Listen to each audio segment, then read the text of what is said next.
Welcome back to Uncommon Experts. We're here with Dr. Michael Reeves of Medical Park Family Care. Thanks for joining us, Doctor. Nice to be here. First thing I'm wanting to know is that you guys do a lot of emergency or actually urgent care. Minor emergency care, urgent care, same thing. What's the difference between going to you and going to the emergency room? What do I come to you for? Well, we're able to handle what we call minor emergencies. In other words, a non-life-threatening emergency. If you cut your hand, even though it might be bleeding severely, if you put pressure on it, it stops and it needs some stitches, you can come see us.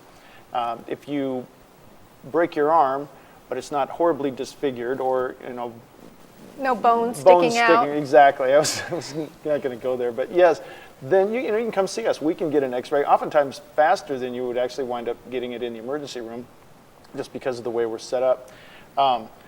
We have X-ray on site. We can be looking at that X-ray in a few minutes, whereas you go to the emergency room, who knows what you might have to wait for. They triage, and the life-threatening cases will go in before you.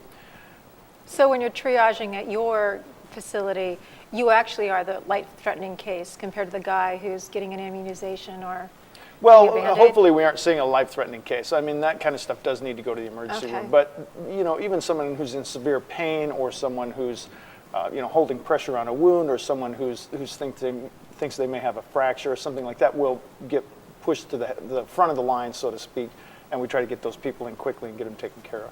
So I'm not going to be waiting half an hour in your lobby?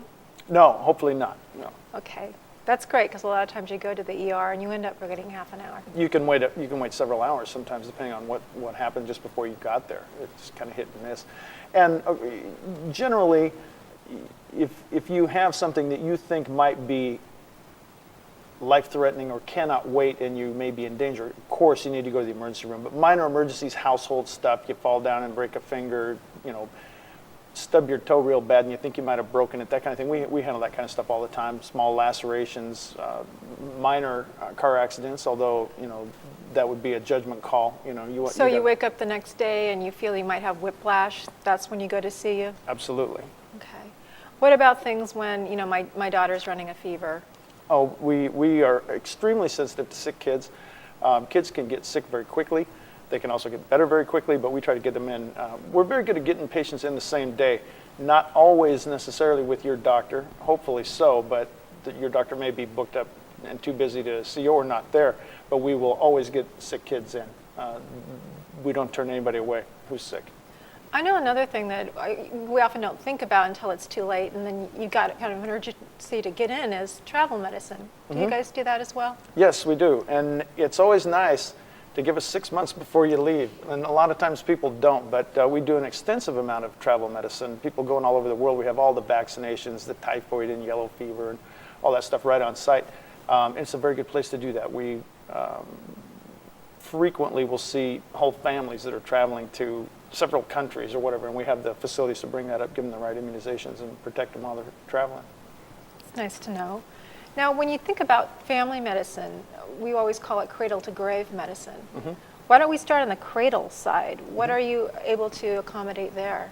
We can take care of a child as soon as we can get to them. The same day they're delivered, really, they can come under the scope of family medicine. And there are some family physicians still that deliver babies, although not so much in Anchorage. There are a few, but we don't do that at Medical Park. But the day they're born, we can start taking care of them for their well-child checks and their follow-up maternity checks. We can see mom and the baby and take care of everybody, all in the same visit, basically. From that point, we do the well-child checks, the immunizations, screening for, congenital abnormalities, heart defects, that kind of thing, right up through adulthood, Well, on the mom side, what kind of women's medicine do you guys do? We do basically everything except delivering babies. A couple of our physicians there are several of us there, and everybody leans a little one way or another, although we're all family physicians and do it all. But we do routine female exams as well as some abnormal, for abnormal situations, abnormal pap smears, that kind of thing. We have physicians that do colposcopy, and of course we do. Do you have ultrasounds?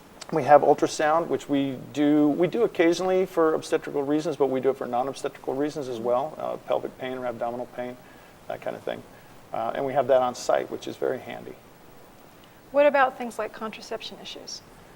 We handle any kind of contraception other than surgical, whether you need birth control pills, Depo-Provera shots, all that kind of stuff. We do counseling. We talk to young ladies, do pretty much the whole gamut.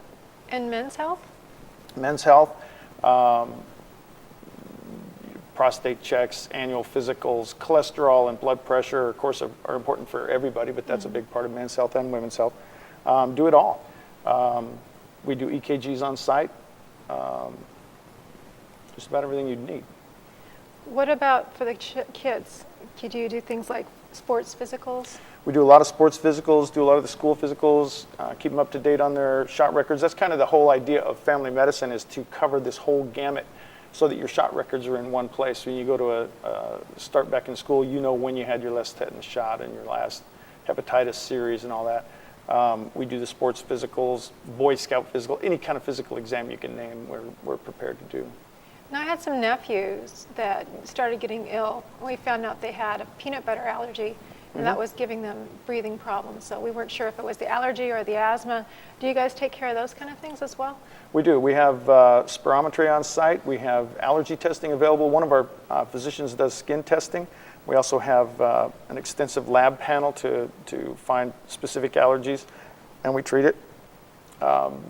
Occasionally, cases will have to go to an allergist, but like most things in family medicine, we can handle about 90% of it right there. And other than the annual checkup, what sort of things do you offer adults? Well, we of course have the acute care for anything that happens. You know, if you fall down, cut yourself, and break your arm, and all that kind of thing, get sick. Postmenopausal health is a big deal right now for women. What kind of services do you offer then?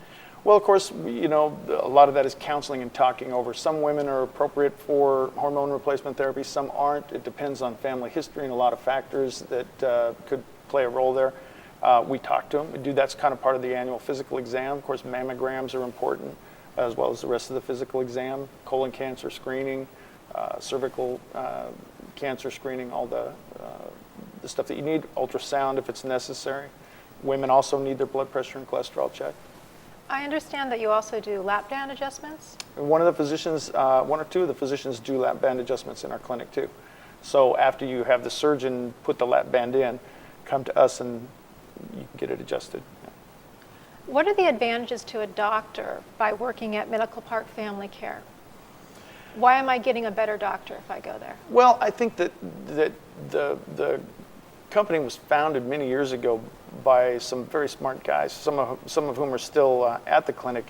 And we have, it's a doctor-owned clinic, we make our own decisions, and we have the power of 13 physicians as far as knowledge and sharing with each other, yet the freedom to practice basically like a solo practitioner. I own my own practice, if you will, yet I have all these resources available, kind of the power of numbers and the freedom of expression of a single practitioner. We interact with each other a lot. Family medicine is extremely broad and deep, and a lot of physicians have different experiences. We have physicians that have worked out in the bush, physicians that have worked in different countries. We all come from different backgrounds, all have a little bit different experience, and we can share that, and yet I'm on my own. So my patients are like friends to me, and they're like like Marcus Welby, as you were kind of I can do what I want to do in my own practice. I would imagine that you also have a great referral network that way. We do. With the fact that there's 13 of us, we all have been around here for many years and know a lot of the local specialists. If we need that kind of care, if we need an orthopedic surgeon or a gastroenterologist or an obstetrician, we can pick up the phone and we know them. Thank you for joining us, Dr. Reeves. Thank you. And thank you for joining us on Uncommon Experts. I'm Doreen Lorenz.